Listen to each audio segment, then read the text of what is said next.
Gold trusted gold buyers తాకట్టులో ఉన్న బంగారాన్ని విడిపించి ఈ రోజు ఉన్న మార్కెట్ ధరకే కొనబడును. మరిన్ని వివరాలకు సంప్రదించండి 77107720. తెలంగాణ రాష్ట్ర వ్యాప్తంగా యూరియా కొరతతో రైతులు ఆందోళన చెందుతున్న పరిస్థితి. నిజామాబాద్ ఉమ్మడి జిల్లాకు సంబంధించి చూసుకుంటే ప్రతి సొసైటీలో సహకార సంఘాల్లో యూరియా అవైలబుల్ ఉందని చెప్పి వ్యవసాయ అధికారులు చెప్తున్నారు. కానీ రైతాంగం పూర్తిగా యూరియా కొరతతో ఇబ్బందులు పడుతున్నారు. నిజామాబాద్ జిల్లాకు 75,000 మెట్రిక్ టన్నుల యూరియా అవసరం ఉంది. ప్రధానంగా యూరియాకు సంబంధించిన గోడాంలో వ్యవసాయ కమిషన్ మెంబర్ గడుగు గంగాధర్ తిరుగుతున్న పరిస్థితి. అసలు గడుగు గంగాధర్ మనతో ఉన్నారు.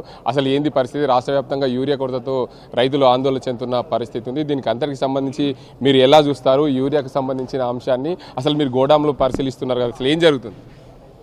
ఈ రాష్ట్రంలో యూరియా కొరత లేదు, అది ప్రతిపక్షాల కుట్ర. ఎందుకు అనంటే ఈ రాష్ట్ర ప్రభుత్వం చాలా చక్కగా నడుస్తూ ఉంది. ఉదాహరణకి భగవంతుడు దీవించాడు, చక్కని వర్షాలు పడ్డాయి. ఈ ప్రభుత్వానికి పెద్దలు రేవంత్ రెడ్డి గారు నాయకత్వం నడుస్తున్న తరుణంలో రైతాంగాన్ని ఎంత చక్కగా చూస్తూ ఉన్నాడో మీకు తెలుసు, ఈ రాష్ట్ర ప్రజలకు తెలుసు. రైతులకు ఎంత చక్కని సేవ చేస్తూ ఉన్నాడో, అటువంటి రైతులకు యూరియా సమస్య కానీ ఇంకా ఏ సమస్య కానీ రానియకుండా చూసే బాధ్యత రాష్ట్ర ప్రభుత్వాన్ని రాష్ట్ర ప్రభుత్వం తీసుకొని చేస్తూ ఉంది. అటువంటి తరుణంలో ఎక్కడ కూడా యూరియా ప్రాబ్లం లేదు. ఈ రాష్ట్రానికి సుమారు 10 లక్షల టన్నుల యూరియా రావాల్సింది ఉంటే వారు పంపింది కేంద్ర ప్రభుత్వం 7 లక్షల 50 చిలుకులు పంపారు. ఇంకా సుమారు 3 లక్షల టన్నుల యూరియా రావాల్సి ఉంది. అది రాకుండా కేంద్ర ప్రభుత్వం రిలీజ్ చేయకుండా ఈరోజు యూరియా సమస్య ఉన్నది అని కేంద్ర ప్రభుత్వానికి సంబంధించిన కేంద్ర మంత్రులు మాట్లాడము, ఈ రాష్ట్రంలో అధికారం కోల్పోయి అధికారం లేక వారంతా పరేషాన్లో ఉండి ఏం చేయాలనో ఆలోచన లేని తరుణంలో ఈ రాష్ట్ర ప్రభుత్వాన్ని యొక్క బురదలే కార్యక్రమాలు పెట్టారు తప్ప నిజంగా రైతన్నలకు అడిగితే కొందరు రైతన్నలు అయితే ఈ రేపు అవసరం ఉన్న యూరియా కూడా తెచ్చుకొని పెట్టుకునే పరిస్థితి, అంటే వాళ్ళ ఆప్యాయత కష్టాలు ఉండకుండా చూసుకునే ఆలోచనతో తెచ్చుకుంటున్నారు. అటువంటిది కేవలం ఈ రాష్ట్ర ప్రభుత్వాన్ని బురదలడానికి కార్యక్రమం చేపట్టారు. సంబంధిత రాష్ట్ర మంత్రి గారు కేంద్రానికి ఎన్నో లెటర్లు రాశారు. మాకు యూరియా ముందు ఇచ్చేస్తే బాగుంటుంది, రైతాంగాన్ని మేము కాపాడుకుంటామని చెప్పడం జరిగింది. వారు స్వయంగా కేంద్రానికి వెళ్ళినప్పుడు కేంద్రంలో మంత్రి గారిని కలిసి కూడా వాళ్ళకు మాకు సంబంధిత యూరియా ఇవ్వండి అని కూడా కోరడం జరిగింది. లెటర్లు పెడతానే ఉన్నారు, లెక్కలు అన్ని చూపిస్తూ ఉన్నారు. ఇంత యూరియా వచ్చింది, ఇంత మీ కేంద్రం మాకు డ్యూ ఉంది, మీరు ఇవ్వాల్సిందని చెప్పినప్పుడు కూడా పట్టించుకోకుండా ఇద్దరు ఈ రాష్ట్రంలో కేంద్ర మంత్రులు ఉండి వారికి ఊహాగానాల మరి ఆలోచన ఉండే ఆలోచన రాహిత్యమా మరి మాట్లాడుతూ ఉన్నారైతే ఈ ప్రభుత్వం ఫెయిల్యూరు, రైతులకు అన్యాయం చేస్తుంది, రైతులను చూస్తలేరని మాట్లాడుతున్నారు. అది అంతా అవాస్తవం. ఈ రాష్ట్ర ప్రజలు ముఖ్యంగా ఈ రైతాంగం అంతా గమనిస్తూ ఉంది. ఈ రాష్ట్రంలో యూరియా కొరత సృష్టించి డ్రామాలు ఆడుతున్న బీజేపీ నాయకుల యొక్క ఆలోచన ఏంటనేది ఈ రైతులు గమనిస్తూ ఉన్నారు. అదేవిధంగా మరి రాష్ట్రంలో నిన్నటి వరకు పవర్లో ఉన్న మంత్రులు వాళ్ళ నాయకుడు మాట్లాడుతూ ఉన్నాడు ఇది ఒక చిల్లర ప్రభుత్వం అనేసి. ఏం మాట్లాడతారు? మీకు భాష మాట్లాడే విధి విధానాలు తెలుసా? పరిజ్ఞానం ఉందా? భాష పరిజ్ఞానం? ఈ ప్రజలంతా మీ పద్ధతులను గమనించి మేము పక్కన పెట్టారు. అయినా ఇంకా అదే రీతిగా అదే పద్ధతిలో మాట్లాడుతుంటే ఇంకా ప్రజలు క్షమించరు. కనుక ఏదేమైనా అదేవిధంగా నిజామాబాద్ జిల్లాలో చాలా చక్కగా యూరియా ఉంది. మనం ప్రజెంట్ యూరియా బస్తాల దగ్గర ఉన్నాం, అధికారులతో ఉన్నాం, అధికారులతో సంప్రదించి చర్చించడం జరిగింది. ఈ యూరియా ఎంత అవసరం ఉందో అంత మేరకు రైతాంగానికి డిస్ట్రిబ్యూట్ చేయడం జరిగింది. మళ్ళీ ఇంకా మనకి ఇంకో 4 లక్షల యూరియా టన్నులు రావాల్సి ఉంది. సుమారు 5-6 లక్షల యూరియా ఫర్టిలైజర్ కానీ సొసైటీలు కానీ అక్కడక్కడ ఉంది. కనుక రైతాంగం ఎక్కడో ఇబ్బంది పడాల్సిన అవసరం లేదు.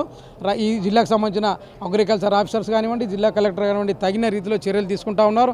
ఈ ప్రాంతంలో ఉన్న ప్రజాప్రతినిధులు కూడా కాంగ్రెస్ పార్టీకి సంబంధించిన నాయకులు అందరూ ఇమ్మీడియట్గా స్పందించి ఏ సమస్యలున్నా వారి యొక్క సమస్యలు తీర్చడానికి కృషి చేస్తున్నారు. కనుక నేను ఈ జిల్లాలోని ఈ రాష్ట్రంలోని రైతాంగానికి రైతమ్మ అక్కలకు చెల్లెళ్ళకానికి 2 చేతుల నమస్కరించి కోరేదంటే కేవలం ప్రతిపక్షాల కుట్రమ్మ. మీకు ఎక్కడ కూడా ఈ యూరియా ప్రాబ్లం లేదు, యూరియా చాలా చక్కగా ఉంది. చిన్న చిన్న అక్కడిక్కడ ప్రాబ్లమ్స్ ఉంటే సెటిల్ చేసుకుంటాం, సమస్యలు ఉంటాయి కుటుంబం అన్నప్పుడు చిన్న సమస్యలే. దాన్ని కొన్ని పార్టీలు దాన్ని భూతద్దాలంగా చూస్తుంది కనుక దాన్ని నమ్మాల్సిన అవసరం లేదు. కనుక తప్పకుండా రేవంత్ రెడ్డి గారి నాయకత్వాన చక్కగా ప్రభుత్వం నడుస్తుంది. తుమ్మల నాగేశ్వరరావు గారు కూడా వెంటనే కోఆర్డినేట్ చేస్తూ ఉన్నారు. మీకు ఏమైనా సమస్యలు ఉంటే మీ జిల్లాలోని అధికారులకు, అగ్రికల్చర్ అధికారులకు లేదా రాష్ట్రంలోని అధికారులకు, రాష్ట్రంలో మా కమిషన్ చైర్మన్, నేను కమిషన్ పక్షాన మాట్లాడుతున్నా, మా కోదండరెడ్డి చైర్మన్ గారు కూడా అందుబాటులో ఉంటారు. మీరు సమస్య మా దృష్టికి తీసుకొస్తే తప్పకుండా రాష్ట్ర ప్రభుత్వం తీసుకొచ్చి ప్రభుత్వ హయాంలో పూర్తిగా రైతులకు ఎక్కడ కూడా యూరియా ఇబ్బందులు లేకుండా సహకార సంఘాల్లోకి సరఫరా చేసిన రైతులు గత ప్రభుత్వంలో ఎక్కడ కూడా యూరియా కొరత ఉందని చెప్పి ఆందోళన చేసిన పరిస్థితి లేదు. ఈ ప్రభుత్వం ఏర్పడ్డ తర్వాత ఈ ఏడాది పూర్తి స్థాయిలో రైతులు క్యూ లైన్లో పట్టి యూరియా కోసం వేచి చూడాల్సిన పరిస్థితి. కొన్ని సహకార సంఘాల్లో ఇప్పటికి కూడా యూరియా లేక రైతులు ఆందోళన చెందుతున్నారు. రైతులకు గత ప్రభుత్వంలో కష్టాలు లేవని అని మీరు అంటున్నారా, లేకపోతే ప్రతిపక్ష పార్టీ వారు అంటున్నారా? మాకు అర్థమైతలేదు. ఒకటి ఒక సమస్య మీరు గత ప్రభుత్వానికి సంబంధించిన 10 సంవత్సరాలు రికార్డ్ తీసుకుంటే ఎక్కడెక్కడ చెప్పులు పెట్టి నిలబడరు, ఎక్కడ గొడవలైనా ఎక్కడ కొట్టుకున్నారు, సైకిళ్లతో తలలు కొట్టుకున్న రోజులు ఉన్నాయి. కేవలం వారు చెప్తే మాట్లాడినట్టుగా కాకుండా ఎక్కడ కూడా ఈ రోజు వరకు యూరియా ప్రాబ్లం లేదు. జిల్లాలో కానివ్వండి, రాష్ట్రంలో కానీ సొసైటీలో కూడా ఉన్నవి. కాకపోతే అధికారులు వచ్చి తీసే వరకు ఒక హాఫ్ అన్ అవర్ లేట్ అయితే కుప్పం కూడినట్టుగా ఇది చేస్తారు. ఉదాహరణకి ఇక్కడ కామారెడ్డి జిల్లాలో బీబీపుర ఇది కూడా బీబీపేట సమస్య అని చెప్పారు. సంబంధిత అధికారులతో ఇప్పుడు ఫోన్లో మాట్లాడితే కాస్త తీయడం లేట్ అయింది సార్, సరఫరా అవుతుంది, తగినంత యూరియా ఉందని చెప్పేస్తారు. వీటన్నింటిని కలర్ వృద్ధి కేవలం కాంగ్రెస్ ప్రభుత్వాన్ని, ఈ ప్రభుత్వం రాష్ట్ర ప్రభుత్వాన్ని బదనాం చేయాలా, రేవంత్ రెడ్డి గారి మీద రాళ్ళు వేయాలా, లేదా తుమ్మల నాగేశ్వరరావు మీద ఏదో ఒకటి బదనాం ఎత్తాలా అనే ఉద్దేశంతో చేస్తున్నారే తప్ప యూరియా బ్రహ్మాండ నిజామాబాద్ జిల్లా నిజామాబాద్ జిల్లా మీరు యూరియా సంచులు ప్రస్తుతం ప్రత్యక్షంగా తీసుకొచ్చాం. ఇక్కడ యూరియా సంచులు ఉన్నాయి వాస్తవమే, కానీ రైతులకు సంబంధించిన కావాల్సిన జాగాల్లో సహకార సంఘాల్లో యూరియా సంచులు లేక రైతులు ఇబ్బందులు పడుతున్నారు. నిజామాబాద్ జిల్లాలోని డిచ్చిపల్లి కానీ, జక్రాన్పల్లి కానీ, కొల్ప్యాక్ కానీ, ఆర్మూర్ సహకార సంఘాల్లో యూరియా లేదు. యూరియా లేక రైతులు ఆందోళన చేసిన పరిస్థితి ఉంది. సొసైటీల్లో కానివ్వండి, ఇంకా మీ ఫర్టిలైజర్ షాపులో కానివ్వండి, ఈరోజు మళ్ళీ మీరు ఎంక్వైరీ చేయండి. మన దగ్గర ఇక్కడికి వెళ్ళిన తర్వాత సొసైటీలో ఉంది యూరియా జిల్లాలో, అదేవిధంగా ఫర్టిలైజర్ షాప్స్లో ఉన్నాయి. సొసైటీలో ఎక్కడైనా తక్కువ పడితే అధికారులకు ఇన్స్ట్రక్షన్ ఇచ్చాం, ఇమీడియట్గా ఆ రైతుని ఏ ఫర్టిలైజర్ దగ్గర ఉందో ఆ షాపుకు పంపించి ఇమ్మీడియట్ యూరియా ఇచ్చి పంపండి అని చెప్పడం ఆదేశించడం జరిగింది అధికారులకి ఈ రాష్ట్ర ప్రభుత్వం. కనుక ఎక్కడ కూడా లేదు, దయచేసి దాన్ని భూతద్దంలో చూపెట్టకండి. రైతులు సహకార సంఘాల దగ్గర క్యూ పట్టిన పరిస్థితి నెలకొంది నిజామాబాద్ జిల్లాలో. ఇప్పుడు రైతులకు యూరియా లేక ఇబ్బందులు పడుతున్నారు. ఇందాకే చెప్పాను, నిజామాబాద్ జిల్లా గురించి మాట్లాడేటప్పుడు మీ కళ్ళ ముందే యూరియా ఉన్నది, యూరియా బ్రహ్మాండంగా ఉన్నది, సొసైటీలో కూడా ఉంది. ఇంకో పాయింట్ కూడా చెప్పాము, ఒక అధికారి కాస్త లేట్ వచ్చేసరికి లైన్ క్యూ పెద్దగా పెరిగి దాని భూతద్దంలో సోషల్ మీడియా కానివ్వండి, ప్రతిపక్షాలు కానివ్వండి, ప్రభుత్వాన్ని బదనం చేస్తుంది. మీ ప్రెస్ సోదరులందరూ కూడా రిక్వెస్ట్ చేస్తున్నా, మీరు కూడా రైతు కుటుంబాలకు సంబంధించిన వ్యక్తులు సొసైటీల దగ్గరికి వెళ్ళండి. మీకు కూడా ఈ రాష్ట్రంలో మీరు కూడా భాగస్వాములు, మీకు కూడా హక్కు ఉంది, పోయి అడగండి. ఈ గొట్టాలు మాకు పెట్టే ముందు సంబంధిత అధికారులకు ఉన్న సొసైటీ పెట్టి అడగండి ఉందా లేదా అనేసి వాస్తవాలు తెలియజేస్తారు. కనుక ఈ రాష్ట్ర ప్రభుత్వం మీద నిందలు మోపడానికే తప్ప, బురద వెళ్ళడానికే తప్ప యూరియా ప్రాబ్లం లేదు. మేము ఇంకో మాట ఉంటున్నాం, చిన్న చితక సమస్యలు ఉంటాయి కుటుంబం అన్నప్పుడు అవి తీర్చుకునాలి. అదేవిధంగా రాష్ట్రంలో ఏ మూలంలో ఎక్కడ ఉంటుందో దాన్ని భూతద్దంలో ఉంచరు.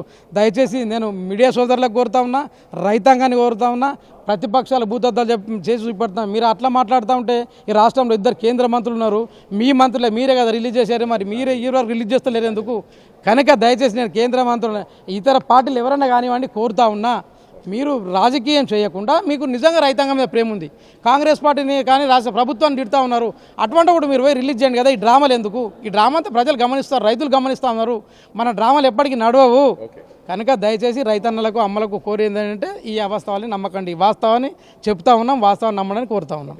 మొత్తంగా దీనికి అంతటికి సంబంధించి జిల్లాకు సంబంధించిన వ్యవసాయ అధికారులు ఉన్నారు సార్. ప్రధానంగా రైతులు చాలా సహకార సంఘాల్లో యూరియా లేక ఇబ్బందులు పడుతున్న పరిస్థితి ఉంది. ప్రధానంగా జక్రాన్పల్లి మండలంలోని అర్గుల్ సహకార సంఘం కానీ, ఆర్మూర్ కానీ, డిచ్చిపల్లి కానీ ఈ ప్రాంతాల్లో యూరియా లేక చాలామంది రైతులు రోడ్డెక్కిన పరిస్థితి గతంలో ఉంది. ఇప్పుడు కూడా యూరియా కొరత ఉండడం వల్ల చాలామంది రైతులు ఇబ్బందులు పడుతున్నారు. అసలు యూరియా సంబంధించి జిల్లా వ్యాప్తంగా ఎన్ని వేల మెట్రిక్ టన్నులు ఉంది, ఎంత అవసరం ఉంది, ఎలా రైతాంగానికి సరఫరా చేస్తారు? నమస్తే అండి, నా పేరు గోవిందు, జిల్లా వ్యవసాయాధికారి నిజామాబాద్. అది గతంలో ఉన్న పరిస్థితి వేరే జిల్లాల్లో మనం చూస్తూ ఉన్నాము, అది మన నిజామాబాద్ జిల్లాలో మాత్రం లేదు. మన జిల్లాలో తగినంత నిల్వలు ఇప్పుడు మీరే చూస్తూ ఉన్నారు. 746 మెట్రిక్ టన్నులు పెట్టుకొని మేము పంపకుండా ఎలా ఉంటాము? ఇది జూన్లో జరిగిన మనం బఫర్నంతా ముందు అవుట్లెట్కు పంపించడం జరిగింది. మన జిల్లాకు ఈ వానాకాలానికి 75,000 మెట్రిక్ టన్నులు మనం కేటాయించుకోవడం జరిగింది. దానికి 68,000 మెట్రిక్ టన్నులకు మనకు ఆల్రెడీ మన స్టాక్ రావడం జరిగింది. మిగతా 7,000 టన్నులలో 4,000 టన్నులు ఆల్రెడీ మనకు అందుబాటులో ఉంది వివిధ కౌంటర్ల ద్వారా. ఇంకా 3,000 టన్నులు మనకు నెలవారీ కేటాయింపుల ప్రకారంగా మన జిల్లాకు రావడం జరుగుతుంది. ఒక్క యూరియా విషయంలో రైతులు చాలా జాగ్రత్తగా ఉండి దీన్ని ఎక్కువ వినియోగిస్తే ఎక్కువ దిగుబడి అనేది పెరగదు. తగిన మోతాదులో పంటకి ఎప్పుడు అవసరమో అప్పుడే వేసుకోవాలి. నాటిన అంటే 20 రోజులకు, 40 రోజులకు, 60 రోజులకు మాత్రమే వేసుకుంటే భూమికి అంటే మనం ఎక్కువ యూరియా వాడితే భూమి కూడా నిస్సారం కావడానికి అవకాశం ఉంటుంది.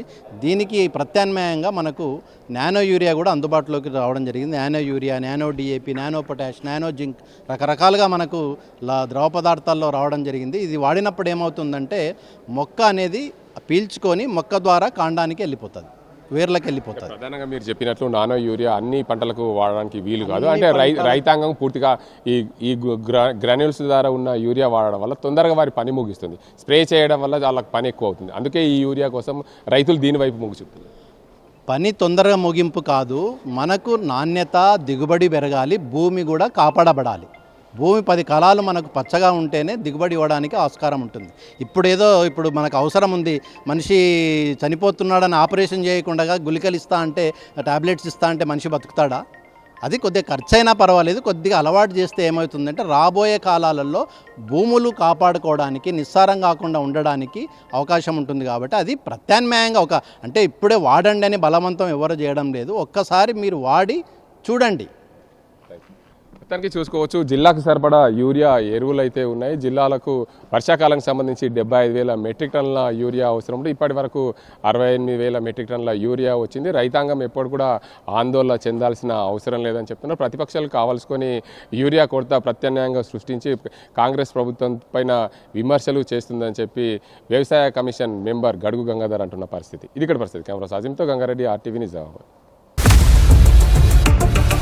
ఇండియా పాకిస్తాన్ తాజా అప్డేట్స్ కోసం డౌన్లోడ్ చేసుకోండి RTV లైవ్ యాప్.